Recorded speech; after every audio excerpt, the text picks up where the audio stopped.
What's up, everybody? This is Rick from TAC-HILL. So my buddy Houseboat Rob sent me some gifts, and I thank you very much, Rob, for that. I love this blade, dude. He sent me hopefully I say this right, it's Aranyik Enep. It's a beautiful blade. Let's go ahead and take a look at it. So it comes in this really cool canvas style sheath. There's the awesome, beautiful blade.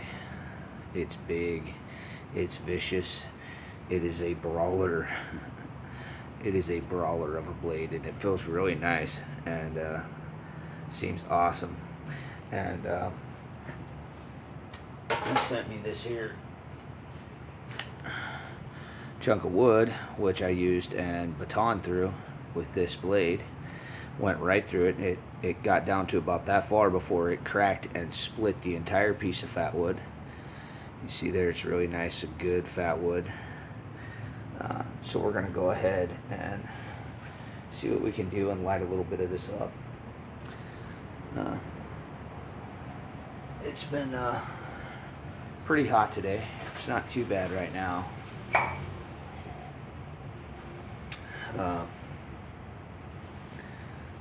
I passed out earlier because I was tired from work. It had been a long week, and I didn't get a chance to get over to the post office. And when I woke up, I sent my wife over there, and she came home with this, and I was just like, hell yeah.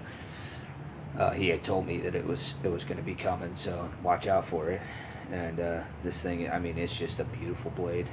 I love these lines too. I don't know if that's from when they roll it out or what, but it's awesome. And this thing, it's got some weight to it. The only concern that I have is with the chopping. I did notice a little bit of sliding. We're going to go ahead and chop a little bit too.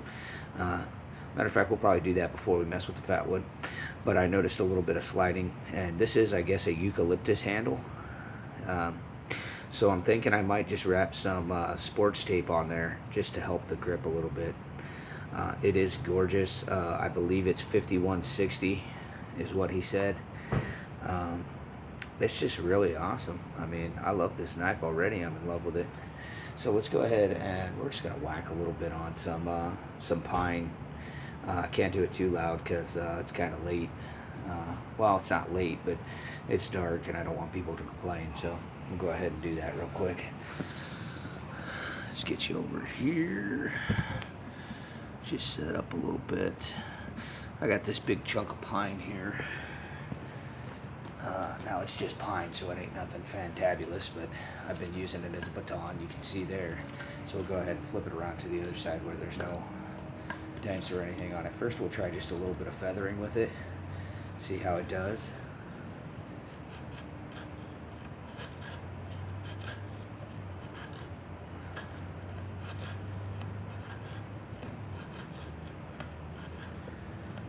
Now, like he had been saying, the guy who does these needs to work a little bit better on his sharpening techniques, and I will mess around with this a little bit. You can see it does feather fairly well, even still with it not being super sharp. Right here you can see that the blade actually begins a little late.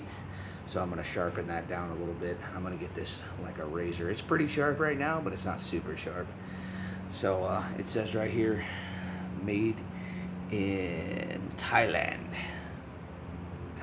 So we're going to go ahead and whack on this for a minute and just kind of get an idea of how it processes, how deep it cuts and stuff like that. So I'm just going to do lightly, nothing hard, just some light little chopping. So we can see right off there, that was almost no force at all. It gave a nice bite. There's a little more force. And you can see it it goes through it like nothing. It's like nothing. Look at that. Real nice. Let's do a straight down chop into the wood and see what it does and how it performs. And I'm just going to drop the knife straight down. I'm not going to do much. So just from doing that, you can see there a nice cut right into it. Let's try with a little bit of power behind it.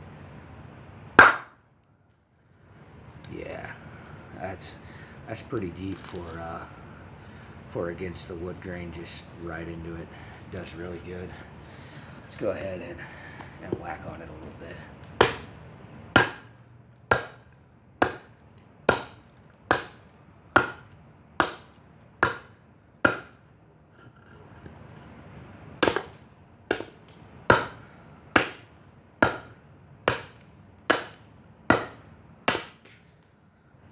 Now I did notice a little bit of deflection, but that could be the fact that I'm leaning over so much and don't have this at the proper height. But I mean, as far as getting into the wood, it bites right into it, no problem. This knife is awesome. I love it. I love it. I'll be taking it and playing with it a whole lot more. But yeah, let's go ahead and mess around with some of that fat wood.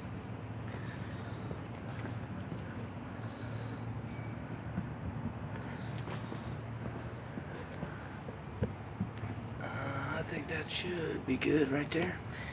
Okay, so that is some beautiful fat wood that he sent. Now this is a little hard to use, I'm sure, to feather, and I'm on concrete, so I don't want to make the mistake of sliding and hitting the ground with such a big knife.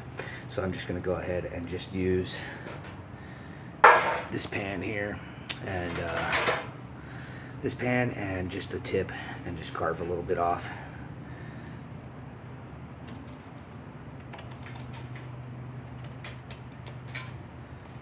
That way I'm not risking any damage to the blade if I slip and hit the ground or something, because that wouldn't be cool. And with a knife this big, you really don't want to try and feather, especially onto concrete. I mean, it does feather well. Once I get the blade the way I want it to be, gotta get some of that bark off around the outside. Once I get the blade to where I want it to be, I'm sure it'll do perfect. And I mean, you can see right here, it bites in just fine. I mean, right into the fat wood, no problem at all. Seems to be an excellent tool. Also, it is a good bit heavier of a tool. That smells divine. Yeah, it smells divine. Just using it on the pine here soon, I will be trying it on some mesquite, which is much harder wood. Any of you guys who watch my channel know that mesquite is my favorite wood that I use, and I use that wood for pretty much everything.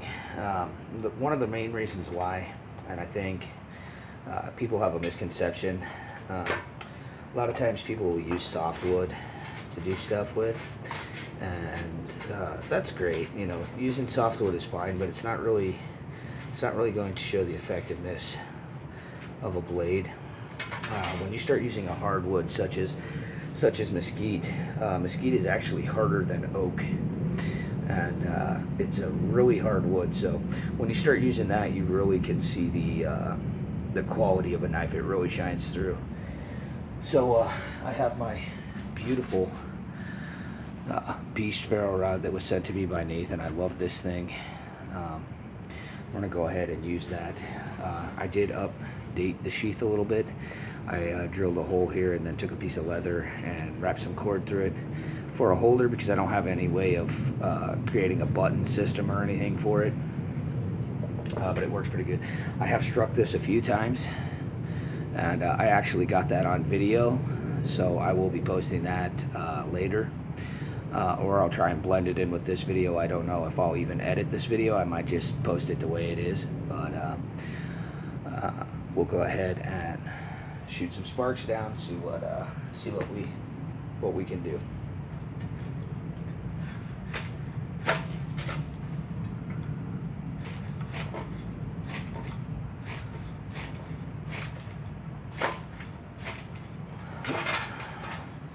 Let's turn it a little bit. Get some of that there like that. And we already know with it being a Nathan ferro rod, it's going to be a gob spark. Oh, it's kind of hard to do in this pan. You don't really have a whole lot of room. But like I was saying, with just in knowing that it's a Nathan ferro rod, you know that it's going to be throwing sparks everywhere. His ferro rods are top notch. And as you can see, it lights right up, no problem.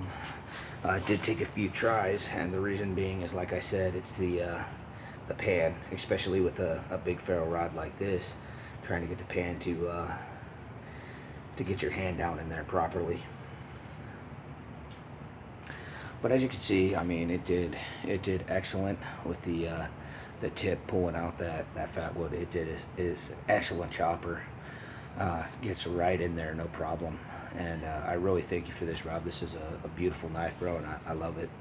I'm actually going to be ordering some of these knives from their website. I love it. Even two hands, I can get two hands on there. Look at that. I feel like a samurai. It is just a beautiful knife, and I love it. And thank you too for the wood. He also sent me some cedar, guys, so I'll be doing some more ferro rod handles and stuff. This is great fat wood. Look at that vein, and I mean, it smells divine, and it lights right up really good. It's really good fat wood. Thanks a lot, brother. I appreciate it. All right, everybody, this is Rick from TAC-HILL. Hope you guys are having a great day, and remember, my friends, in order to thrive, you need to strive to survive, and I'll see you later.